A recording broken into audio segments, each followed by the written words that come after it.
네, 사랑하는 통독의 성도 여러분, 오늘도 이렇게 말씀으로 여러분들과 만나게 된 것에 감사를 드립니다. 말씀을 통해서 우리가 오늘 하나님의 은혜를 또 한번 경험하게 될 것인데요. 예, 바람이 막 불고 있어요. 태풍이어서 바람이 막 열심히 불고 있는데 하나님의 은혜 바람이라고 우리가 생각했으면 좋겠습니다. 하나님의 은혜 바람이 오늘 이 시간 말씀을 통해서 강력하게 우리 가운데 불어와서 우리의 생각이 뒤집어지고, 그렇죠? 우리의 어떤 죄악된 마음이 갈아엎어지는 그러한 은혜가 일어날 수 있게 되길 바라겠습니다. 자, 오늘 말씀은 신명기 33장의 말씀인데요. 신명기 33장의 말씀은 이스라엘 백성들에게 복을 빌어주는 모세의 모습이 등장합니다. 자, 과거에는요, 지도자의 축복, 지도자, 집안의 지도자는 뭐가 있죠? 가장이 있죠. 나라의 지도자는 누가 있습니까? 왕이 있죠. 이런 어떤 지도자들의 축복은 그대로 이루어진다라고 하는 믿음이 있었습니다. 그래서 야곱과 노아도 자녀들에게 축복과 저주의 말을 남겼던 그러한 기록을 창세기 49장과 창세기 9장 18절에서 29절에서 찾아볼 수가 있어요. 그게 그렇기 때문에 그죠? 유언, 축복은 굉장히 중요한 것이었습니다. 그래서 어떤 일도 있었습니까? 에서와 야곱이 서로 아버지의 축복, 아버지의 그 축복을 받기 위한 경쟁도 있었던 것을 우리가 알 수 있죠. 자, 모세는 자신의 마지막 순간에, 정말 마지막의 마지막까지 어떻게 하고 있어요? 이스라엘 백성들을 위해 헌신하고 있습니다. 마지막의 마지막까지 이스라엘 백성들을 위해서 축복하고 이스라엘 백성들을 위해서 그런 어떤 안타까운 마음을 표현하고 있는 것을 볼 수가 있는 것이죠. 이러한 리더 참 좋은 리더입니다. 저도 이러한 리더가 됐으면 좋겠는데 어떤지 모르겠어요. 이런 리더가 정말 좋은 리더입니다. 끝까지 자신을 헌신하는 그런 리더. 자, 아무튼 모세의 이러한 사랑의 마음, 이스라엘 백성들을 향한 사랑의 마음이 어떻게 오늘 본문 속에서 표현이 되었는가를 한번 살펴보도록 합시다. 자, 첫 번째 단락입니다. 1에서 5절이에요. 1에서 5절. 이스라엘의 하나님입니다. 이스라엘의 하나님. 자, 모세는 본단락을 통해서 하나님의 위대하심을 표현하고 있어요. 자, 하나님이 어떻다고 말합니까? 시내산에서 오셨다. 또 세일산에서 해처럼 떠오르셨다. 또 바란산에서 당신의 백성을 비추셨다라고 하는 표현을 썼는데요. 자, 시내산이 어떤 산입니까? 시내산이 어떤 산이에요? 이스라엘 백성들과 만나셔서 하나님의 백성을 삼으신 그런 장소 아닙니까? 하나님의 언약이 선포되어지는, 하나님의 말씀이 선포되어진 자리가 바로 어디예요? 시내산이라는 것이죠. 그러니까 어떻게 됐어요? 또 직접 하나님께서 이스라엘 백성들에게 자신을 드러내신 그러한 지역도 바로 시내산 아니겠습니까? 위대하신 하나님을 만난 그 장소를 지금 말하고 있고요. 세일산 해처럼 떠오르신다. 또 바란산에서 당신의 백성을 비추신다라고 하는 표현이 좀 애매할 수 있습니다. 세일산이 어디냐면 에돔 자손의 땅을 말합니다. 에돔 자손의 땅. 에돔이 누구죠? 에돔이 에서죠. 에서. 야곱의 형 에서의 별칭이 바로 에돔입니다. 불다는 의미의 에돔, 그렇죠? 에돔 자손의 땅이라는 곳이죠. 그런데 이 땅이 해발 1700m의 고지대였다 그래요. 대부분의 산지로 이루어져 있는, 또 바위와 관목이 수북한 총 길이 160km의 그러한 지역이라고 합니다. 세일이라고 하는. 그 세일이라고 하는 지역에 높게 솟은 산이 바로 세일산. 해발 1700m의 산을 말하는 거예요. 여러분, 해발 1700m라고 그러면은 이게 어느 정도 산이 되나? 이게 뭐 한라산 말합니까? 그렇죠? 굉장히 우뚝 솟은 산이죠. 그 우뚝 솟은 산으로 날마다 해가 떠오르는 것을 이스라엘 백성들은 광야를 여행하다 보면 늘 보았을 것입니다. 늘 보았던 해 뜨는 장면, 그 해 뜨는 장면과 하나님의 어떤 그런 영광이 굉장히 강력하게 매치될 수 있는 표현이죠. 또 바란산은 어디예요? 바란산? 자, 시내의 반도 중부 지역에 위치한 장활한 사막지대입니다. 석회암이 많은 지역이고요. 자, 이스마엘의 이것은 정착지인데, 자, 하박국 3장 3절에도 하나님의 나타나심과 연관돼서 바란 지역이, 바란산이 언급될 그러한 기록이 있습니다. 그러니까 바란산이라고 하는 것은, 죄송합니다. 자, 이 바란산이라고 하는 것은 그러니까 뭐예요? 하나님 백성을 비추셨다 이렇게 이야기하고 있는데, 여러분 보세요. 사막의 어떤 뜨거운 열기, 그리고 강력한 그런 어떤 빛들, 사막에서 딱 드러나지 않습니까? 이스라엘 백성들이 광야를 여행하면서 그들이 경험했던 바란산의 모습과 하나님의 어떤 그런 하나님을 표현하는 이것이 또 어떻게 되고 있어요? 매치가 되고 있죠. 자, 이스라엘이 광야에서 보았던 익숙한 풍경으로 하나님을 설명하고 있어요. 이것은 시적 표현인 것이죠. 한마디로. 자, 삶의 현장 속에서 마주하는 것들로 하나님의 위대하심을 깨닫게 하는 그러한 모세의 모습을 볼 수가 있는 것이죠. 저도 이런 것들을 경험한 적이 있어요. 예전에 동부교회 사역할 때 새벽 기도를 마치고 집으로 돌아가는데, 그 왜 교보 빌딩 있고 사거리가 있지 않습니까? 사거리에서 신호를 대기를 하고 있는데 해가 마침 떠오르는 거예요. 해가. 근데 그 해를 딱 보는데 어떤 생각이 들었냐면, 너무나 이 참 하나님의 어떤 그런 영광과 같이 너무 멋있다, 이런 생각에 사로잡힌 거예요. 그 속에서 하나님이 이렇게도 경험될 수 있구나라는 것들을 깊이 좀 깨달은 바가 있어요. 우리의 삶에 익숙한 풍경들 속에서 하나님의 은혜를 발견할 수 있고 하나님의 모습을 연상할 수 있는 것이죠. 그래서 우리는 하나님을 어느 곳에서나 만날 수 있다라고 이야기를 하는 겁니다. 아무튼 이스라엘 백성들에게 이 모세는 하나님의 모습을 이렇게 설명하고 있었어요. 자, 또 어떻게 설명합니까? 하나님에 대해서 수많은 천사가 하나님을 옹이하고 있고 오른손에는 활활 타는 불을 들고 계신다 말씀합니다. 하나님의 위대하심, 하나님의 장엄함, 또 어떤 신비함, 이런 것들을 노래하고 있지 않습니까? 하나님은 그런 분이세요. 하나님 위대하시고요, 하나님은 장엄하시고 하나님은 신비하신 분입니다. 하나님은 우리가 말로 표현하기 어려운, 말로 다 표현할 수 없는 그러한 분이세요. 하나님은 그렇기 때문에 찬양의 대상입니다. 우리의 찬양의 대상이에요. 위대하시고 놀라운 분이시죠. 그런데 이 하나님이 어떤 분이시냐? 자신의 백성을 사랑하고 보호하시는 분이시라는 겁니다. 하나님의 백성을 사랑하고 성도를 보호하시는 분이시라는 거죠. 그죠? 그냥 위대하고, 그죠? 신비하고, 어떤 그런 웅장한, 그렇기만 하다라면, 우리하고 전혀, 그냥 딴 세상 분이신데, 그분이 어떻게 하신다? 성도들을 보호하시고, 사랑하신다라고 하는, 그것이 우리 가운데 들어오니까 어떤 게 되는 거예요? 하나님하고 거리가 굉장히 가까워지죠.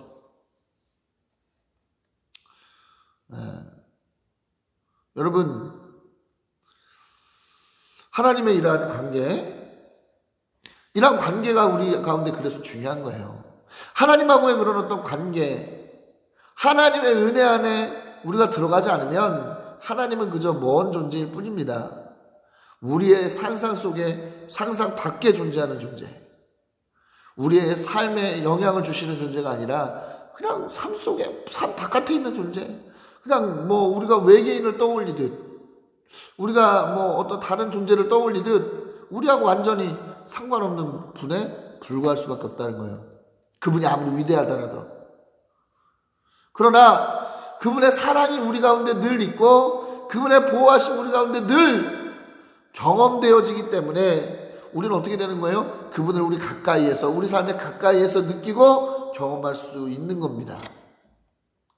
자, 그렇기 때문에 하나님하고의 관계가 너무나 중요한데요. 그런데 이 관계의 핵심이 뭡니까? 율법을 준수하는 거예요. 율법을 준수할 때, 하나님을 믿고 하나님을 의지하고 하나님의 율법을 준수할 때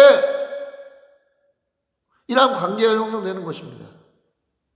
그렇기 때문에 율법이 모든 것 중에서도 보물인 거예요. 여러분 모든 걸 다 가졌으나 하나님을 놓치면 그 인생 의미 없는 겁니다. 그러나 아무것도 없는 것 같으나 하나님께서 우리와 함께 하신다면 그 인생은 무엇과도 비교할 수 없는 인생이 되는 겁니다. 그렇기 때문에 뭐예요? 다른 걸 다 포기하더라도 가진 재산을 팔아 이웃에게 나눠주고서라도 뭐예요? 말씀을 쫓아야 되는 거예요.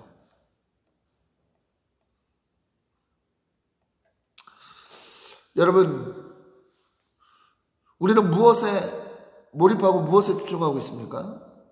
하나님의 말씀에 몰입하고 하나님의 말씀을 쫓아가는 우리가 되시기를 바랍니다. 그것이 바로 보물을 캐는 일인 거예요. 우리 젊음의 때 뭘 해야 됩니까? 보물을 캐야죠. 어떤 걸 캐야 됩니까? 하나님의 말씀이라고 하는 보물을 자꾸자꾸 캐내야 됩니다. 그것이 자꾸자꾸 쌓여야 하늘의 창고에 뭐예요? 우리의 몫에 분량이 쌓이게 되는 거예요. 사랑하는 여러분, 하늘의 보물을 캐신 여러분 되시기를 그리스도로 강력히 축원합니다. 다음 단락으로 넘어가죠. 6절에서 25절 각 지파에 대한 축복입니다. 모세는 각 지파에 대한 축복을 하고 있어요. 자, 르우벤부터 그렇죠? 시작해서 아셀까지 축복하고 있는데요. 각각의 지파에 대한 축복 대략 살펴보면 이렇습니다. 르우벤은 수가 적거나 잘 살게 될 것이다. 망하지 않을 것이다. 근데 사실 여러분 르우벤은 야곱의 큰아들 아닙니까? 장자이지만 그의 권위가 많이 쪼그라들었죠. 왜요? 아비의 침상을 더럽혔기 때문에. 그의 그쵸? 자신의 어머니의 종인 빌하와 부정한 관계를 맺습니다. 창세기 25장 22절 보면, 그래서 창세기 49장 3에서 4절을 보면 그러한 일 때문에 장자지만 그 장자의 권위를 잃어버리게 되는 일이 일어납니다. 이러한 권위가 회복되어지기를 바라는 또 모세의 마음이 좀 담겨져 있고요. 자, 유다에 대해서는 이렇게 이야기하죠. 살려달라 부르짖을 때 살려달라 이야기하고 있고요. 다른 지파와 다시 하나가 되게 해달라. 유다를 대신해 싸우시고 원수를 쳐 도와달라 말합니다. 마치 이게 다른 지파와 다시 하나 되게 해달라, 이 대목이 좀 인상 깊죠. 아무래도 북이스라엘과 남유다의 분단을 좀 미리 모세가 내다본 것 같습니다. 내다본 것 같아요. 한 나라로서 특별히 선택된 유다, 그러나 다른 지파들과 갈라질 수밖에 없는 그러한 역사적인 어떠한 일들을 모세는 내다본 것 같아요. 이러한 일들을 봉합시켜달라는 모세의 어떤 축복 겸 기도가 담겨져 있는 걸 볼 수 있어요. 자, 70인역을 보면 시므온 지파도 여기 유다에 같이 언급된다 그래요. 이렇게 된 이유가 지리적으로 유다와 붙어 있기 때문에 라는 것이죠. 보면 시므온 지파 독자적으로 축복을 받는 부분은 빠져 있어요. 시므온은 이 축복의 야곱의 아들이지만 뭡니까? 이스라엘의 12지파 중에 하나지만 축복받는 거에서는 좀 빠져 있는 것을 볼 수가 있기 때문에, 왜 빠져 있느냐? 이 유다와 땅을 같이 사용하고 있기 때문에 그러한 부분이라는 것을 알아야 되겠습니다. 자, 세 번째 레위 지파인데요. 가장 축복이 길죠. 우림과 둠밈을 달라, 마사, 무리바, 하나님의 계명 순종, 언약을 성실히 지키고 하나님의 백성 이스라엘의 율법을 가르치고 제사 드리고 강해지도록 복을 달라고 하는 일을 기쁘게 받아달라, 맞서는 자들의 허리를 꺾고 다시는 일어나지 못하게 해달라 등등등 이러한 이야기를 하고 있습니다. 많은 내용이 있어요. 그런데 그 많은 내용이 어디를 향하고 있습니까? 레위 지파가 감당해야 될 특별한 위치, 특별한 임무를 향해 가고 있죠. 레위 지파가 해야 될 그 특별한 일을 잘 할 수 있도록 도와달라고 하는 모습을 그리고 있어요. 제사장, 그리고 제사장을 도와서 섬기는 이 레위 지파들의 삶이 얼마나 특별한 삶인가를 다시 한번 볼 수 있는 그런 대목이라고 할 수 있겠습니다. 자, 베냐민. 자, 하나님 곁에서 안전하게 살고 하나님이 지켜주시고 하나님 등에 업혀 산다 말하고 있습니다.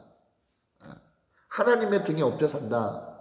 또 하나님 곁에서 안전하게 산다. 하나님이 지켜주신다. 이 모든 것들이 나중 훗날 유다와 한 나라로 함께 할 것을 암시하는 그런 내용이 아닌가 보여지고요. 자, 요셉은 하나님의 복과 엄청난 축복에 대해서 기록되어져 있습니다. 제가 일일이 다 이 수첩에 받아 적진 않았는데, 말씀을 보면 요셉에 대한 축복이 엄청난 것을 볼 수가 있어요. 그렇죠? 율법.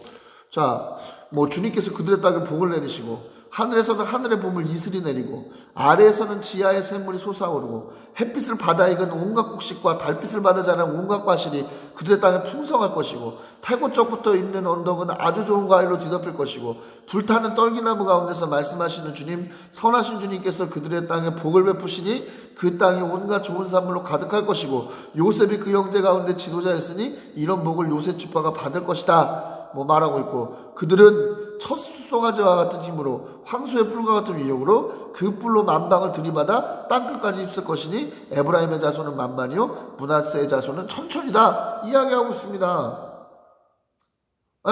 어떤 지파들보다 더 우선하는, 더 많은 축복이 약속되고 있어요. 이것은 뭡니까? 요셉이 꾸었던 꿈이 하나님의 축복을 통해서 실현되었던 것을 보여주고 있는 것이고요. 또 모세 입장에서는 요셉이 북이스라엘의 핵심 지파가 되어서 역사를 이끌어가게 될 것을 내다본 그러한 축복이 아니겠는가 여겨집니다. 자, 다음으로 넘어가죠. 스불론과 이사갈에 대해서는 이렇게 축복해요. 해상무역을 통해서 번성하고 집에 재산을 쌓을 것이다. 외국 사람을 초청해 의의 제사를 드릴 것이다. 바다로 번성할 것이다 이야기합니다.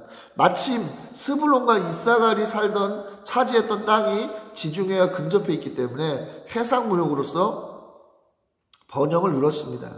그런데 보면 해상무역을 하면 누가 왔다 갔다 해요? 외국인들이 많이 왔다 갔다 하잖아요. 그렇죠? 외국인들이 오고 가는데, 자, 의의 제사를 드렸다는 건 무엇이냐면 베푸신 은혜, 이런 외국인들과의 교역을 통해서 얻어지는 그러한 많은 것들, 그것을 그 은혜, 베푸신 은혜에 감사를 드리는 그러한 제사가 이루어질 것이다 말씀하고 있어요. 그러니까 많은 외국인들이 그 항구로 와서 어떻게 좀 머물고 함께 제사하고, 그러니까 어쨌든 그런 어떤 해상무역을 통해서 누리게 될 번영과 풍요, 이것을 이야기하고 있는 것을 볼 수가 있어요. 자, 갓 지파는 영토가 확장될 것이다. 가장 좋은 땅을 차지할 것이다. 그들은 사자와 같다. 한 지도자 몫을 배정받을 것이다. 공의를 지키고 율법에 복종하고 충성될 것이다 말씀합니다. 자, 갓은 다른 지파를 도와 가나안 정복의 전쟁을 치릅니다. 그들은 뭐예요? 용감하고, 그러니까 뭡니까? 사자와 정말 용감하고 충성된 자들이라는 것을 보여주고 있는 것이죠. 실제로 그들을 지파는 용사와 충성된 자들이 많이 배출되었다는 거예요. 그러다 보니까 12지파 중 당당한 위치로 올라서게 되는 그러한 은혜를 입게 됩니다. 다윗이 사울에게 쫓겨서 시글락이라고 하는 곳으로 쫓겨나게 됐을 때 갓 지파가 와서 충성 맹세를 하고 다윗을 왕으로 옹립하는데 굉장히 일조를 합니다. 역대상 12장 8에서 15절을 보면 굉장히 일조를 해요. 그렇기 때문에 한 지파의 몫이 배정됐다라고 하는 게 바로 이러한 일들을 내다본 모세의 축복이라는 것을 알 수가 있지요. 자, 다음은 단 지파에 대한 이야기입니다. 단 지파는 뭐라고 얘기했어요? 바산에서 뛰어나오는 사자 새끼라고 표현했죠. 이것은 굉장히 이 단 지파의 호전성을 의미합니다. 그래서 단 지파가 얼마나 호전적인지는 우리가 사사기를 통해서 알 수가 있죠. 사사기 몇 장입니까? 사사기의 말미를 가면 그렇죠? 단 지파 이야기가 나와요. 단 지파 18장을 보면 미가에 대한 이야기가 나오죠. 미가 은신상을, 어머니의 은전을 훔쳤다가 어머니가 저주하는 이야기를 듣고 그 은전을 자신이 훔쳤다고 이야기를 했는데, 어머니가 그 은전을 주니까 어떻게 하고 있어요? 우상을 만들어서 자신의 개인 어떤 산당에 놓고 개인 제사장을 고용해서 축복하게 했던, 이스라엘의 영적 타락의 상징을 보여줬던 그 어떤 미가라고 하는 사람, 그 사람의 제사장 누가 데려가죠? 단 지파가 데려가죠. 왜? 그때까지 하나님께서 약속하신 땅을 차지하지 못했기 때문에. 그래서 다른 곳을 찾다가 라이스 지역이라고 하는 곳을 목표로 삼게 되죠. 그래서 라이스 지역을 정탐하는데, 그렇죠? 아주 철저하게 이 라이스 지역을 박살내죠. 그러면서 어떻게 합니까? 라이스를 공격하기 전에 미가의 집에 가서 그 미가 집에서 개인 제사장을 하고 있던 그 레위인을 데리고 갑니다. 데리고 가는데 어떻게 하고 있어요? 미가를 협박해서 그를 거의 강탈해 가다시피 데리고 가죠. 호전적인 모습을 보여줘요. 호전적인 것만 가지고는 하나님 앞에 어떤 그런 용기, 호전성 이런 것만 가지고는 하나님의 어떤 사명을 이룰 수 있는 게 아닌 것을 알 수 있죠. 뭐가 있어야 됩니까? 하나님을 향한 충성이 있어야 돼요. 충성. 갓지파와 같이 하나님을 향한 충성. 또 그죠? 그런 충성이 있지 않으면, 말씀에 대한 충성이 있지 않으면 같은 사자의 속성을 가지고 있더라도 이렇게 결과가 다르다는 것을 알 수가 있습니다. 승리하는 우리가 됩시다. 자, 납달리는 풍성한 은혜를 입게 될 것이다. 그리고 서쪽과 남쪽을 차지해라 축복하고 있는데요. 이 축복대로 서쪽 지중해 인근, 또 남쪽 지중해 인근에 있는 남쪽 갈릴리 바다를 납달리가 소유하게 됩니다. 그래서 굉장한 풍요를 누렸다라고 주석학자들은 이야기를 하네요. 갈릴리 호수가 마리 호수지 바다와 같이 크니까 거기서 나는 여러 가지 수산 자원들 그것들을 통해서 굉장히 많은 풍요를 얻었다고 합니다.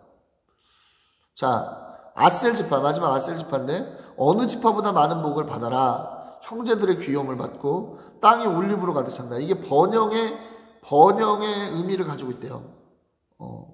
번영의 은유랍니다. 이게 쇠와 노수로 만든 문빗장으로 안전하게 살아라 이야기하고 있습니다.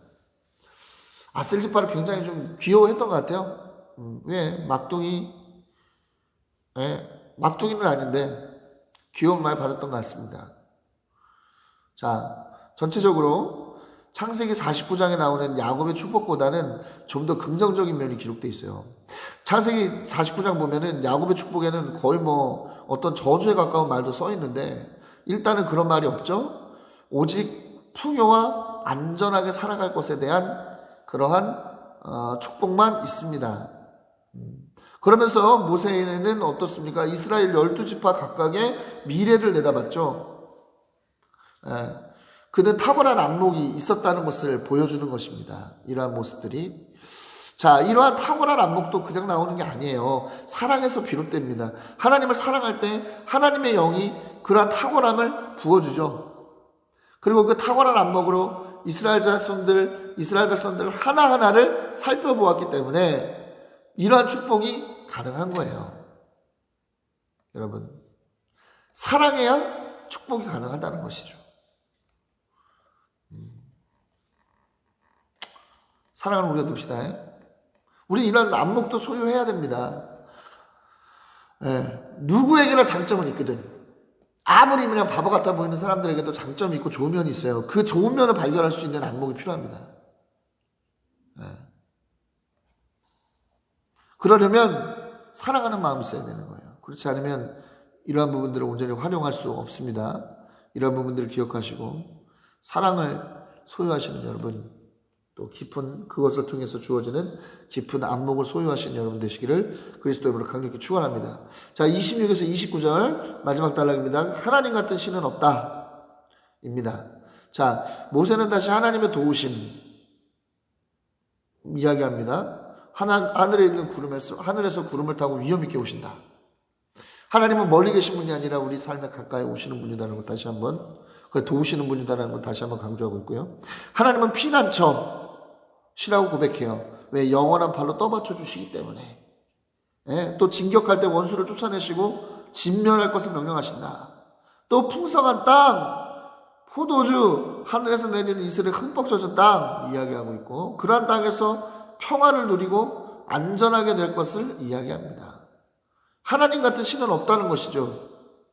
하나님이 최고의 복이라는 거예요. 여러분, 이스라엘 12지파에게 선언된 이 복은요, 하나님이 함께 하신다라고 하는 전제 안에서 완전해지는 거예요. 하나님께서 함께 하신다라고 하는 전제 안에서 완성되는 것이지, 단순히 이 축복의 말만 가지고 되는 것은 아니다라는 것을 다시 한번 드러내 주는 것이죠. 축복을 소유한 자들이라면 더더욱 하나님과 가까이 하고자 하는 그러한 노력이 중요하고 필요하다는 것을 다시 한번 여러분 기억하시기 바라겠습니다. 자, 그래서 완전한 복을 누리시는 여러분 되시기를 바라요. 여러분, 우리를 향해서도 하나님의 복과 하나님의 어떤 축복이 우리 가운데도 놓여져 있죠. 어떤 겁니까? 그것이 모세의 축복의 핵심이 하나님을 붙잡고 안전하고 풍요롭게 살아라 이듯이 우리도 하나님을 붙잡고 하나님의 뜻에 충성하는 자들이 되면 우리에게도 하나님께 주시는 이러한 안전과 풍요의 은혜를 경험하게 된다는 것을 우리는 알아야만 하는 것입니다. 모세는 이스라엘을 극진하게 사랑했고, 그들을 향한 염려가 컸을 텐데도 불구하고 축복하는 모습을, 잔소리가 아니라 축복하는 것을 볼 수가 있어요. 누군가가 염려된다면 물론 잔소리도 해야 되죠. 잔소리도 사랑이 있으니까 하는 거니까. 하지만 뭐 해야 됩니까? 덧붙여서 축복도 해야 됩니다. 막 짜증나고 화가 나도 잠시 좀 눌러놓고 축복하는 우리가 된다면 하나님께서 정말 그들을 놀랍게 변화시키시는 은혜를 주시지 않겠습니까? 또 우리 때로는 삶 속에서 우리 자신에게도 실망할 때가 있잖아요. 우리 스스로가. 그럴 때도 너무 우리 자신을 채근하고 우리 자신을 볶지 말고 뭐 하세요? 그냥 축복하세요. 축복하십시오. 그러면 그 축복의 은혜가 우리 가운데 그대로 이루어지게 될 것입니다. 바라기는 이런 축복을 사랑함으로 하나님을 사랑하고 우리를 사랑하고 또 이웃을 사랑하는 그 마음으로 열심히 축복하시는 또 축복을 소유하시고 누리시는 여러분들 되시기를 그리스도의 이름으로 강력히 축원합니다.